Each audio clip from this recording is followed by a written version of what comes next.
Fala família, tudo bem com vocês? Quer aprender a fazer uma rede de ar comprimido corretamente, com todos os detalhes e todos os macetes que você precisa saber? Então vem comigo!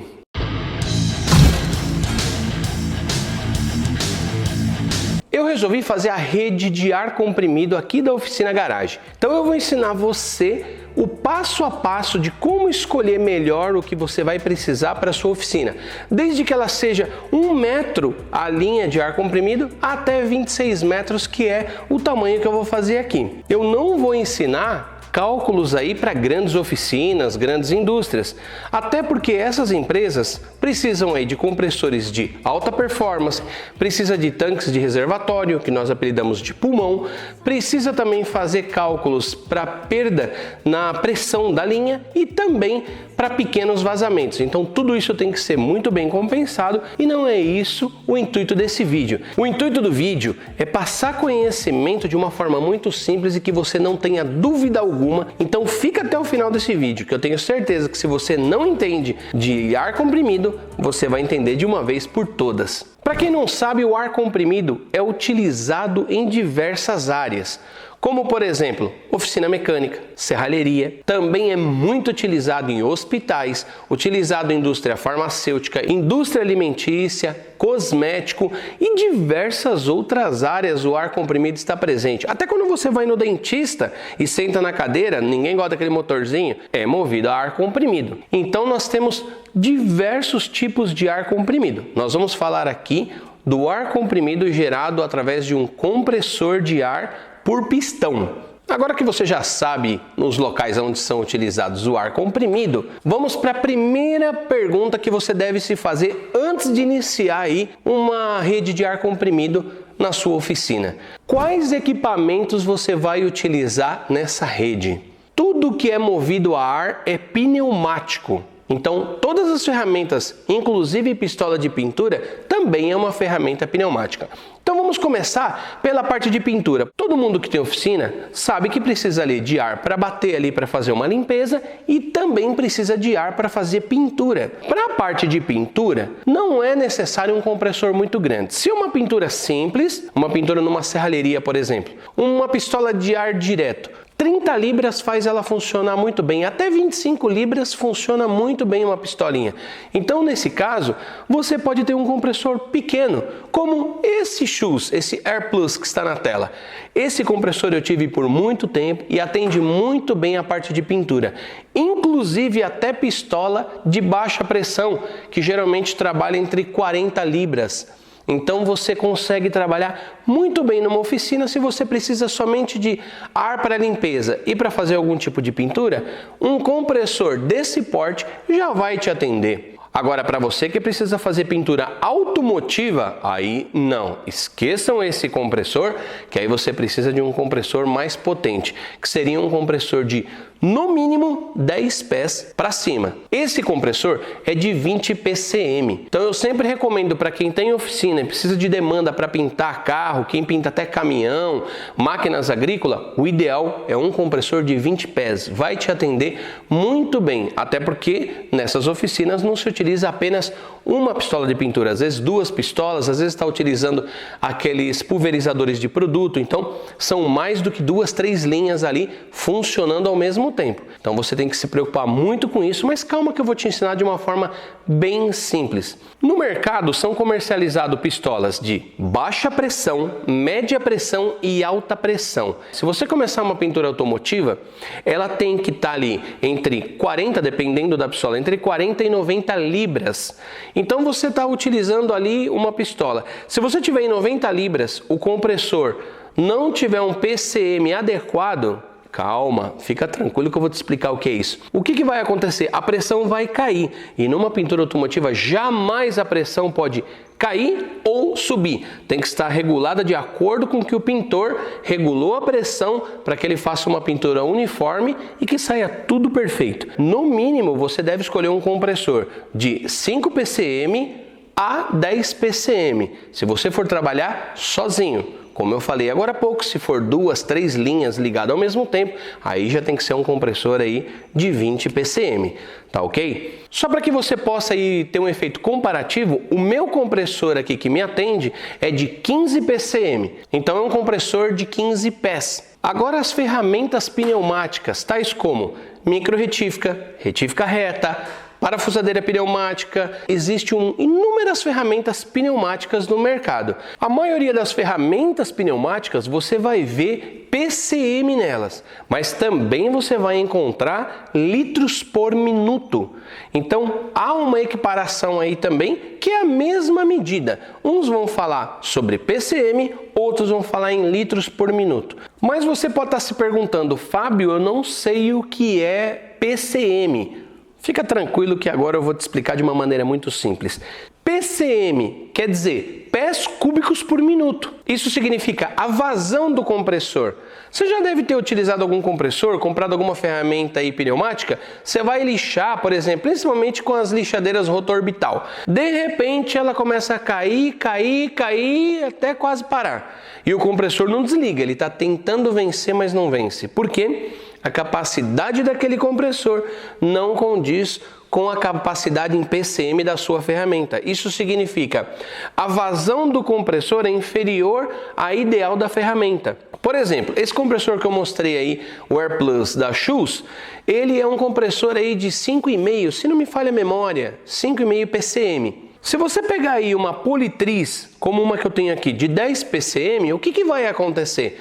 Na hora que ele estiver cheio, ele vai até empurrar, a ferramenta começa a girar. Eu já testei nele. E aí ele começa a girar, mas ela rapidamente, não é questão de 15 segundos, ela morre e não consegue mais polir um carro. Por que não?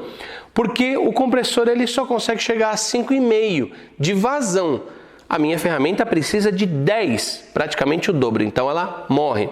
Nesse compressorzinho pequeno, já vou te adiantar, se você quer utilizar uma ferramenta pneumática nele, a única que eu consegui utilizar no meu foi grampeador. Aqueles de tapeceira, eu tenho um aqui pneumático, consegui usar nele. Mas fora isso, é difícil você conseguir utilizar uma ferramenta pneumática sem ser um grampeador e uma pistola de pintura nesse compressor menor. Nessa unidade de medida PCM, também você vai encontrar ferramentas que falam em litros por minuto, litros de ar por minuto, tá? Vou dar aqui um exemplo para você entender. Vai ter compressor que vai estar lá 175 litros por minuto, 198 litros por minuto, e aí você fica na dúvida, e agora? Mas praticamente vai ser a mesma vazão. Para que você entenda, 1 PCM é igual a 28 litros por minuto. Se você vai comprar uma ferramenta pneumática, você está na dúvida, porque você não sabe quantos PCM é seu compressor, mas está lá no seu compressor 125 litros por minuto, e você chegou lá e a ferramenta é 5 PCM, é fácil.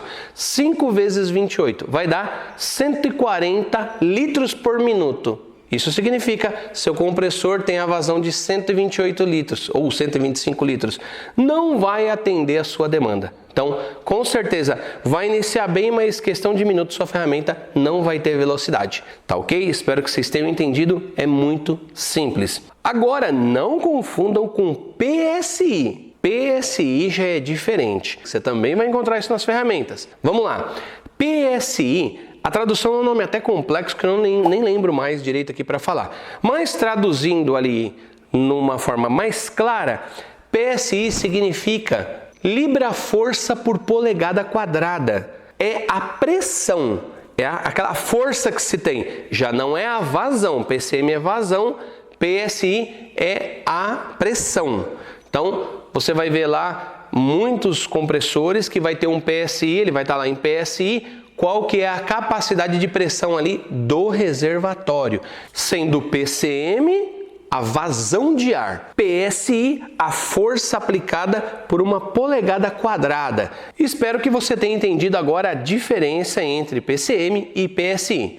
Com isso, é assim que você vai escolher o seu compressor. Vou dar um exemplo aqui. Se você vai utilizar uma pistola de pintura, essa pistola de pintura é de ar direto, se eu não me engano, é 2 PCM. Eu estou na oficina, mas eu tenho um funcionário que vai utilizar aí uma lixadeira rotorbital, que geralmente vai gastar em torno de 15 PCM. Olha para onde vai.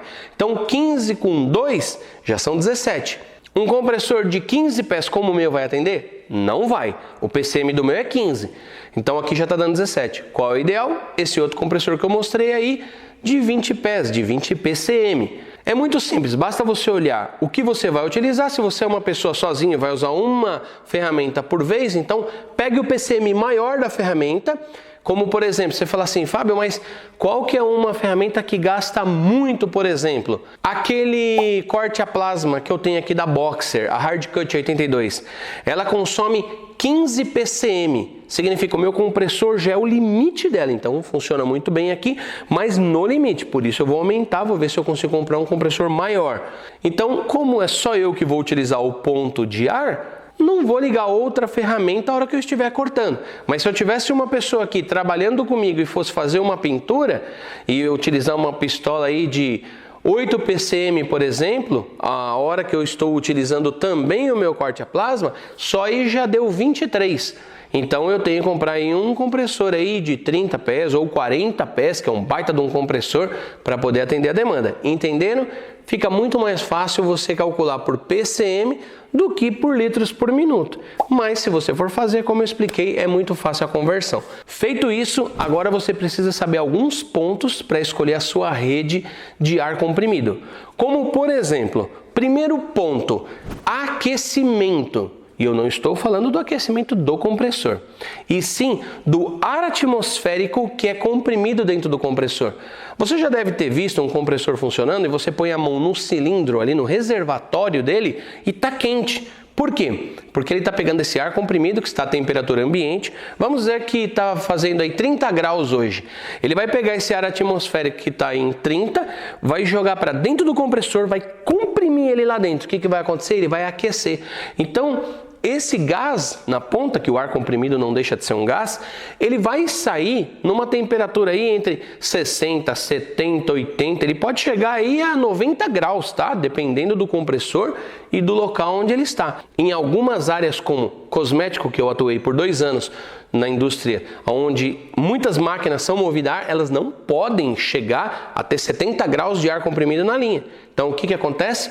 Tem que ser instalado um resfriador. Então, se você está trabalhando com algo que não pode receber um ar quente, então você precisa colocar um resfriador. Como esse da tela como exemplo. Peguei esse daí apenas para que você entenda que como o ar sai quente, você precisa então resfriá-lo caso for trabalhar com algo que não possa utilizar ar quente. Mas já posso te adiantar, para uma serralheria, uma oficina mecânica, não tem problema, você não precisa resfriar o ar, ele pode entrar nas ferramentas pneumáticas numa boa, o ar vindo quente, que vai trabalhar sem problema algum, aí, sem danificar suas ferramentas, tá ok? Outro ponto a ser observado é a umidade. Lembre-se que o ar gerado no compressor, como o ar atmosférico, ele tem umidade, quando ele é comprimido, então é como se você apertasse uma esponja que tem um tanto de água ali dentro. Na hora que você comprime, cai aquela água, condensa, vamos dizer assim. O que vai acontecer? Vai condensar e vai ter água dentro do reservatório.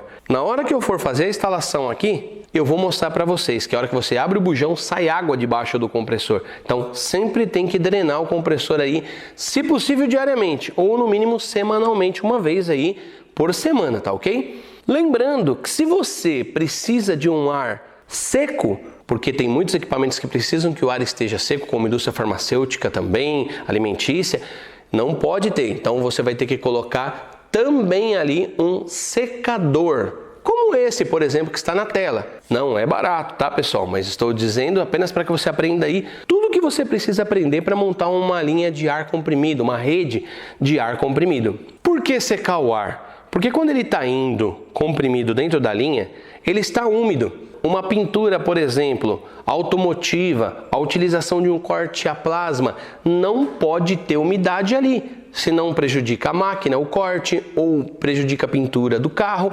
Muito cuidado, então o ideal é colocar um secador. Mas tem muita gente que não utiliza o secador. Então qual é uma outra opção que é muito mais barata? Um filtro coalescente. Esse filtro, ele não seca o ar. Tem pessoas que confundem achando que ele seca o ar. Não seca o ar. Ele simplesmente remove o condensado da linha. Ele tem aí uma propriedade nele onde ele consegue remover melhor o condensado que tem na linha. Então não achem que você vai pôr um daquele e ele vai secar a linha, que não vai. Ele vai apenas drenar facilmente o condensado, fazendo uma purificação melhor ali no ar, mas ele não sai 100% na ponta sem um secador. Além disso, nós temos a opção que eu vou utilizar aqui, que para mim é tranquilo, que é esse filtro de ar. Esse aqui é o mais barato que tem para vender, você vai encontrar ele aí na loja da Esmafer, vai encontrar ele no Mercado Livre. Esse aqui é o mais barato que tem, esse aqui eu paguei 57, eu comprei 3 dele agora para colocar aqui na oficina. E não confundam o filtro com o regulador de pressão somente com o regulador de pressão. Olha na tela, esse aí somente regula a pressão em PSI. E esse filtro não vai tirar a umidade da linha, vai apenas remover o condensado que passa por ele, mas ele ajuda a purificar um pouco mais o ar. Também não vai chegar 100% ali na sua pistola, na sua ferramenta pneumática, mas é uma boa opção, principalmente para quem tem menos recursos. Você pode colocar um desse na saída do compressor e na outra ponta colocar mais um para ajudar ali a tirar ali o máximo de umidade da linha. Vale lembrar que esse filtro de ar que eu mostrei, ele é um filtro de ar para pintura, não só pintura, como também para utilizar no corte a plasma e outras ferramentas que precisam de um ar sem umidade ou sem muita umidade. Esse daqui vai atuar legal. Não confundam que para ferramenta pneumática não é esse que utiliza, tá? É esse que está na tela. Eu tenho um instalado aqui no meu compressor, ele tanto faz a filtragem ali drenando o condensado, como nesse segundo copo você coloca óleo e ele vai dosando aos poucos óleo aonde você precisa utilizar. Então não se coloca ele e depois dele continua a linha, porque senão vai contaminar sua linha com óleo. Jamais faça isso. Ele tem que ser na ponta de saída da linha para que você dali já pegue a mangueira e ligue numa ferramenta pneumática. Por quê? Porque ele vai pulverizar lentamente óleo na linha. Esse óleo pulverizado na mangueira, indo até a ferramenta pneumática, ele vai fazer com que sua ferramenta tenha uma vida útil maior, porque ele vai lubrificando. Caso você não tenha um desse, ache que ele é mais caro, ele é pouca coisa mais caro do que esse aqui. Acho que ele deve estar na faixa aí de uns R$80. Mas se você falar, poxa Fábio, eu não queria fazer isso que eu tenho medo de uma hora pegar a mangueira e colocar numa pistola de pintura, aí você vai contaminar. E aí a pintura que você for fazer vai estar contaminada com óleo. Então o que você pode fazer? Uma opção é utilizar esse mini lubrificador. Esse mini lubrificador, ele tem um parafuso onde você vai rosquear ele ali na sua ferramenta pneumática, abre aqui esse parafuso, enche esse bujãozinho de óleo. O óleo que é utilizado aqui é aquele mesmo óleo Singer, tá? De máquina de costura. Você vai colocar aqui, apertar e do lado de cá você pode comprar um kitzinho que eu vou mostrar aqui, de engate rápido. Então fica esse bujãozinho na sua ferramenta, você engata a mangueira aqui, utiliza a sua ferramenta pneumática, depois você remove e não corre o risco de você engatar numa pistola de pintura e ser contaminado ali a sua linha, ou a sua rede, ou a mangueira que você vai utilizar. Se você só tem uma mangueira, o ideal é você comprar essa pecinha, que também não é cara, acho que é 30 e poucos reais, faz tempo que eu comprei essa aqui, e aí você vai utilizar numa boa, sem perigo de contaminação. E para finalizar, você pode, para ganhar tempo aí trabalhando na sua oficina, esse kit de engate rápido. Esse aqui eu comprei no site da Esmafer, ele custa acho que 30 e poucos reais, não me recordo exatamente, já tem uns dias que eu comprei. Ele vem com engate rápido e alguns engates, como esses daqui, que você tem uma diversificação aqui, até porque tem pistola de pintura que vem com a saída macho, então você tem um engate rápido fêmea, tem um engate aqui para pôr mangueira, vem um engate macho e também vem aqui, ó, esse engate rápido para você colocar na saída ali do filtro e você poder plugar a mangueira, plugar uma ferramenta ali rápido para você trabalhar. É muito melhor do que usar abraçadeira ali na mangueira, ter que colocar, tirar ali no espigão. Fala a verdade, ninguém merece isso. Hoje em dia, agilidade é porque tempo é dinheiro. Família, eu sei que vídeo de teoria são uns vídeos que às vezes é cansativo, mas observe bem esse vídeo que eu coloquei tudo numa linguagem muito simples para você poder entender e não ter dúvida na hora de montar a sua linha.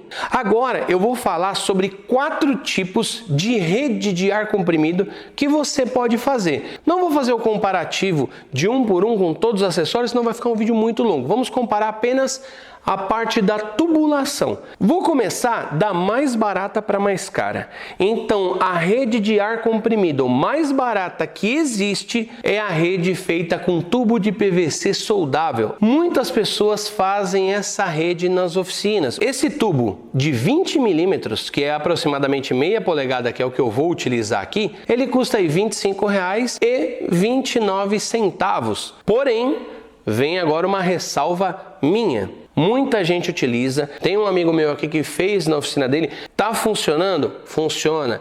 Você pode falar assim, Fábio, mas aguenta? Claro que aguenta, aguenta sim. Esse tubo, ele é dimensionado para aguentar aí aproximadamente 100 PSI. Ele é desenvolvido para 100 PSI. Mas tem pessoas que colocam 120, 130 e aguentou ali a pressão na rede. Porém, agora vem a ressalva que eu vou falar por ter sido testemunha. Um amigo meu uma vez foi fazer a conexão no engate rápido e quando ele forçou para engatar a mangueira, não sei se ele forçou para o lado, o que aconteceu, explodiu a conexão. E o pedaço do PVC cortou a mão dele. Foi um corte simples, não foi nada grave, mas uma coisa eu lembro muito bem dele ter falado. A única coisa que eu agradecia foi de não ter vindo no meu olho, eu não estava de óculos. Agora imagina se aquele estilhaço que cortou a mão dele vem no olho, então é muito perigoso, já fiquem sabendo. Agora, uma que eu estava presente foi numa mecânica e o ajudante estava varrendo e o cabo da vassoura bateu. O que aconteceu? Explodiu a linha. Faz um barulho muito grande, não machucou ninguém, não aconteceu nada com ninguém. Quando tocou no tubo, houve ali um impacto mecânico. Talvez era o limite que precisava para explodir aquela rede. Se você não pode fazer uma linha mais cara, e eu sei bem como é, um conselho, vai lá, abre a válvula sempre devagar do compressor para encher a linha, terminou de utilizar a linha de ar, vai lá no compressor e fecha no compressor, para que a linha não se mantenha pressurizada. Apenas aqui uma dica de segurança. Você faz ela soldável com cola, né? Eles chamam soldável, mas praticamente ali é uma cola, você vai colar as conexões. Não precisa de muito conhecimento para fazer, você consegue fazer. Se quiser exemplo, tem um monte aqui no YouTube, tá ok? Essa é a mais barata. Segunda opção, que é aí praticamente o dobro mais cara do que a primeira opção, que é a dos tubos PPR. Esse tubo azul, esse que está na tela, que é o tubo para termofusão. Esse você precisa de ter um pouquinho mais de habilidade, vai precisar também de ter equipamento para você trabalhar. Vejam que esse tubo, ele custa R$ 20,40, 3 metros. Então, para fazer um comparativo correto, seriam 2 vezes. Então, R$ 40,80 custa uma barra com 6 metros. Então você pode notar que é o dobro do preço do primeiro.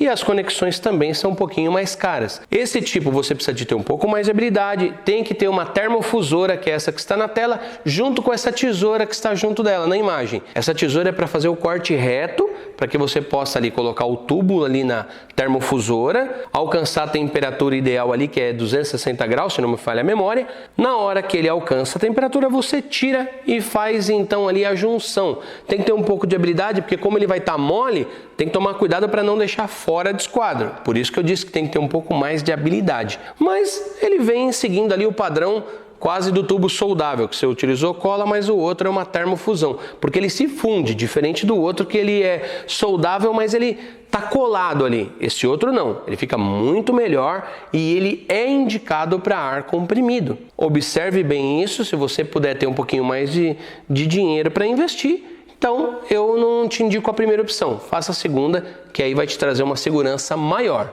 E agora vamos para a terceira opção. A terceira opção é a opção que vem de gerações em gerações, desde que eu me entendo por gente, as indústrias utilizam, que é o tubo galvanizado. Apenas um lembrete aqui, o tubo galvanizado, ele é um tubo que tem paredes de 2,25 de parede para ar comprimido e tubos de 2,65. Esse é a opção que eu escolhi aqui para a nossa oficina. Calma que no final do vídeo eu vou explicar por que escolhi essa opção. Esse já é muito mais caro. Eu paguei em cada barra de meia polegada, que é correspondente ao de 20 milímetros, tanto do PPR quanto de PVC, eu paguei R$ 175 em cada barra de 6 metros. Para resistência, para aguentar o rojão, igual o tubo galvanizado eu desconheço. Tanto que linha de incêndio é obrigatório ser ele, para linhas de ar comprimido e líquidos também, químicos, é ele que se utiliza. Essa aí é uma rede feita com galvanizado. Pode ficar na chuva, se você não quiser pintar, pode deixar ele desse jeito, mas vale lembrar que o ideal é que se pinte a linha de ar comprimido na cor azul. Ele só muda em um caso, que é em hospitais. Lá o ar comprimido é amarelo, tá? Nos demais é uma tinta na cor azul que se pinta a tubulação para identificação.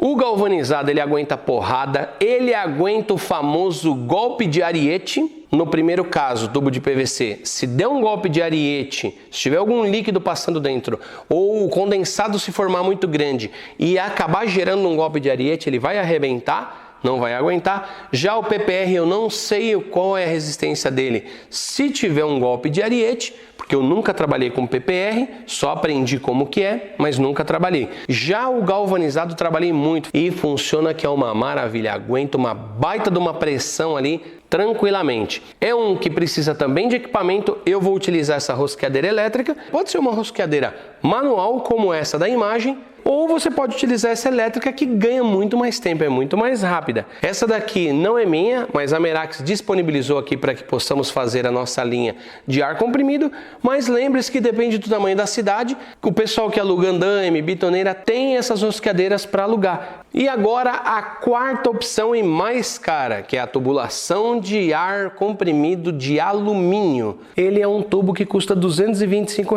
Ele não tem 6 metros, ele tem 5 metros. Isso significa que se você tiver que colocar mais 1 metro aí, ele vai aí passar de R$ 250 comparado com o galvanizado.